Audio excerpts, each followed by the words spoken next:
నీకు బాగానే ఉంది, వాళ్ళు ఉండొచ్చు మీరు ఉండొచ్చు, కానీ వాళ్ళని అతను చూడటం లేదు కదా. ఎందుకు చూడండి మేడం? ఏం చూస్తున్నాను? ఎక్కడ ఉంది అసలు? స్టార్టింగ్ నుంచి ఇవే తిప్పుతుంది, ఈ కేసు అయ్యి ఆ కేసు అని. స్టార్టింగ్ నుంచి నీకు తెలుసా? నేను వచ్చినప్పటి నుంచి మస్తు కేసులు అయినాయి. మరి అవుతుంది, ఎందుకు ఒప్పుకుంటుంది నేను? ఆవిడ పద్ధతిగా, ఆవిడ నచ్చకపోతే పద్ధతిగా నాకు నచ్చలేదు, నేను విడాకులు తీసుకుంటా, నేను విడాకులు ఇచ్చి చట్ట ప్రకారం నిన్ను పెళ్లి చేసుకుంటా, అప్పుడు ఓకే. ఏ రైట్తో నిన్ను చేసుకున్నాడు, ఏ రైట్తో నువ్వు ఉన్నావు, ఎందుకు ఆవిడ పోలీస్ స్టేషన్కి వెళ్ళకూడదు? ఇప్పుడు నీ ఉద్దేశం ఏంటి? మీరు ఏం చేయాలని ఆవిడని? మీరు రాసుకున్న ఒప్పందం ప్రకారం అన్ని కరెక్ట్గా అలాగే ఉంటా, నేను చేస్తాను చూసుకుంటాను అంటావు, అంతేనా? ఇంకేం లేదు నీ సైడ్? అట్లనే భూమి ఉన్న కానీ 2 ఎకరాలు ఉండదు, 3 ఎకరాలు ఉండదు, ఎకరం ఉండదు. తెరసాగం అని చెప్పిండ్రు, రాసిచ్చినాం, సంతకం పెట్టిండ్రు, ఆమెతోటి పెట్టించిండ్రు, ఈమెతోటి పెట్టిండ్రు. మనం ఏం చేద్దామని మాట్లాడుకునే ముందు లాయర్ గారు డాక్టర్ గారు వస్తారు. ముందు మీరు తెలుసుకోవాలి మీ పరిస్థితి ఏంటో. సరే రండి.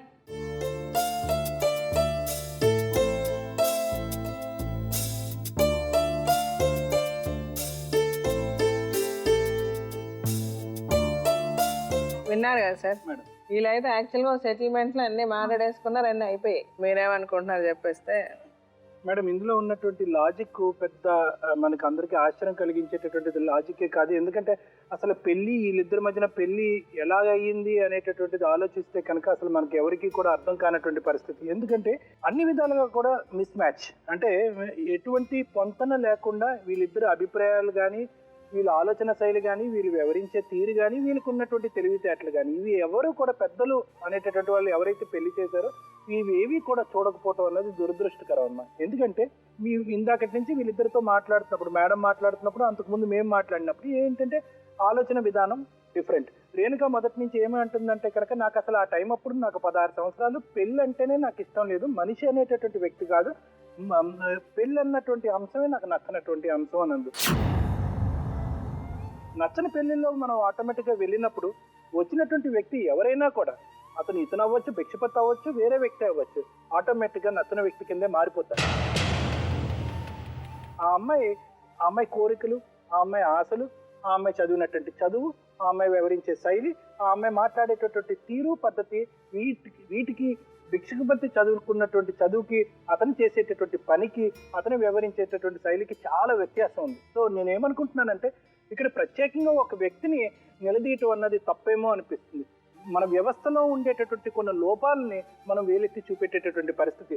ఇష్టం లేనటువంటి పెళ్లి చేసిన తర్వాత అది కష్టంగా మారినప్పుడు విడిపోండి అని చెప్పేటటువంటి అంశాన్ని కూడా మనం కాలదొక్కేమేమో అని అనిపిస్తుంది. ఎందుకంటే వాళ్ళకి నచ్చకపోయినప్పుడు, వాళ్ళు అదే పనిగా పిల్లల్ని కంటున్నప్పుడు వాళ్ళకి నచ్చకుండా వాళ్ళు బయటకు వచ్చేసేటటువంటి ఫ్రీడమ్ వాళ్ళకు ఉండాలి, స్వాతంత్రం వాళ్ళకు ఉండాలి. లేదు అంటే కనుక చాలా మంది ఇక్కడ బలిపశువులు అయిపోతారు. ఎందుకంటే మేడం, పెళ్ళైనటువంటి మరుసటి రోజు నుంచి మనం ఆ అమ్మాయి ఆలోచన శైలిని మనం అలాంటి వాళ్ళది నిజమైన ప్రేమ కాదు, అది వ్యామోహం.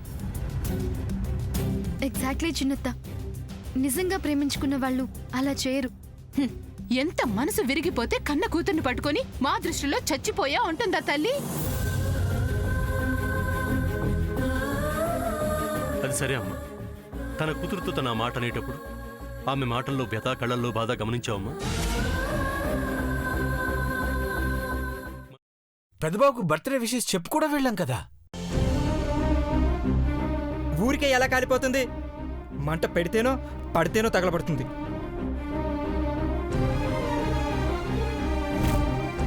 కరెక్ట్ చిన్నబాబు, నీకొచ్చినట్టే నాకు డౌట్ వచ్చింది. పార్వతే షర్టును తగలబెట్టిందనుకుంటా.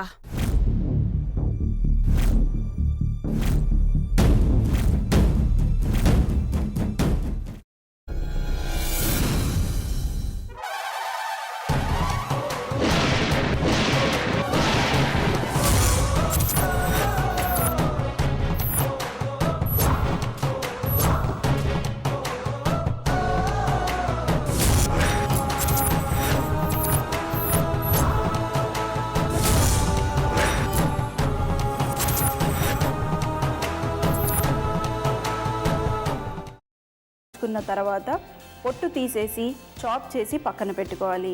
ఒక ప్యాన్లో కొద్దిగా నూనె వేడి చేసి అందులో ఆవాలు, మినప్పప్పు, శనగపప్పు, కరివేపాకు, సన్నగా తరిగి పెట్టుకున్న ఉల్లిపాయలు వేసుకుని 1 నిమిషం పాటు వేయించుకోవాలి. ఆ తర్వాత కాల్చి కట్ చేసి పెట్టుకున్న వంకాయని కూడా అందులో వేసుకుని బాగా మిక్స్ చేసి బౌల్లోకి ట్రాన్స్ఫర్ చేసుకుని అందులో తగినంత చిక్కటి పెరుగు లేదా పల్చటి పెరుగు వేసుకుని మిక్స్ చేసి అన్నంతో కానివ్వండి, చపాతీతో కానివ్వండి సర్వ్ చేసినా చాలా బాగుంటుంది.